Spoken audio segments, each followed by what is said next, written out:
नमस्कार, मी डॉक्टर अभय Pande, general practitioner, surgeon आणि आयुर्वेद तज्ञ. पांडे हॉस्पिटल अमरावती कठोरा नाका इथली नवीन ब्रांच म्हणून आम्ही वलगावला हॉस्पिटल सुरू केलेलं आहे. इथे मिक्स प्रॅक्टिसचा उद्देश म्हणून हे आम्ही हॉस्पिटल चालू केलेलं आहे. जसं ज्या पॅथीमध्ये ज्या व्याधीवर चिकित्सा चांगली दिलेली आहे ती चिकित्सा आपण करायला हवी. रुग्ण आपल्याजवळ येतो तेव्हा तो असं म्हणत नाही की मला ही औषध द्या किंवा ती औषध द्या. तो म्हणतो तुम्ही डॉक्टर आम्ही बरं झाले पाहिजे ही अशी औषध तुम्ही द्या. त्यामुळे ज्या पॅथीमध्ये ज्या रोगावर चांगली औषध दिलेली आहे ती निवडून त्या रुग्णांना बरं वाटेल अशी चिकित्सा आम्ही इथे करतो.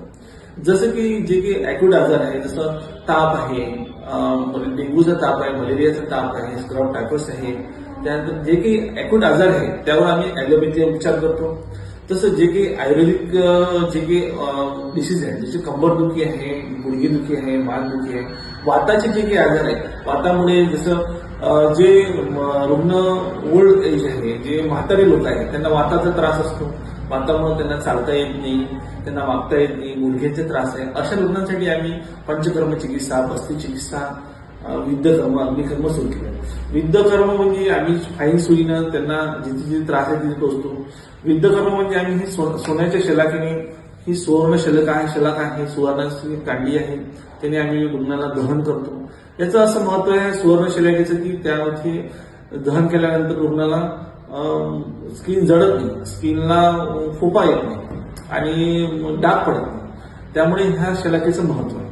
दुसरी गोष्ट असं आहे की जसे पित्ताचे काही जोरात आजार असतात, जसं आम्लपित्त आहे, ढेकार आहे, जेवणानंतर पण पोटाला फुगारा वाटणे, अन्न न पचणे, पोट गच्च वाटणे, अशा परिस्थितीमध्ये तुम्ही जर ॲलोपॅथी डॉक्टरांकडे गेले तर ते काय करतात की फक्त तुम्हाला अँटासिड म्हणून औषध देतात.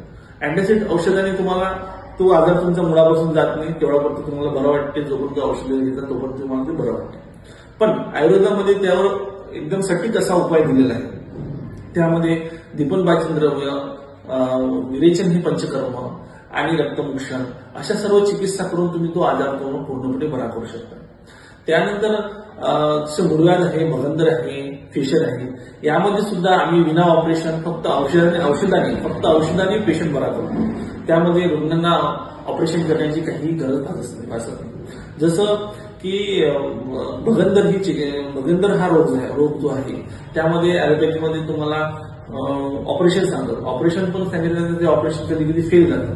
पण आयुर्वेदामध्ये क्षारसूत्र ही अशी चिकित्सा आहे ज्यामध्ये ती केल्यानंतर तुमचं भगंदर एकदम 100% बरा होतो. शिवाय तुम्हाला ऑपरेशन करायची गरज नाही आणि तुम्हाला जास्त पैसे पण खर्च करण्याची गरज नाही. शिवाय मुरखडा म्हणतो, किडनी स्टोन जो म्हणतो, किडनी स्टोनवर सुद्धा ॲलोपॅथीमध्ये काही उपचार नाही. ॲलोपॅथीचे डॉक्टर सुद्धा किडनी स्टोनसाठी आयुर्वेदिक औषधी वापरतात. तर अशामध्ये जे आहे की आयुर्वेदिक औषधाने किडनी स्टोन अत्यंत माफक दरामध्ये, अत्यंत म्हणजे ऑपरेशन पर्यंत जाण्याची पाळी न येता, ऑपरेशन करावं न लागता आपण तो किडनी स्टोन एक औषधाने बरा करू शकतो. तर ही संकल्पना मनात ठेवून आम्ही पांडे हॉस्पिटल वलगाव येथे सुरू केलेलं आहे. श्री कॉम्प्लेक्स एसएल हायस्कूल जवळ वलगाव इथे चालू केलेलं आहे. माझा इथला टायमिंग जो आहे तो सकाळी मी 10 ते 1 वाजेपर्यंत माझी ओपीडी असते आणि सायंकाळी 6 ते 8:30 ते 9 पर्यंत माझी इथे ओपीडी असते. तर अमरावतीवासियांना, वलगाववासियांना व आजूबाजूच्या सर्व रुग्णांना अशी विनंती आहे की त्यांनी एकदा तरी पांडे हॉस्पिटलला भेट द्यावी व उपलब्ध सुविधेचा लाभ घ्यावा.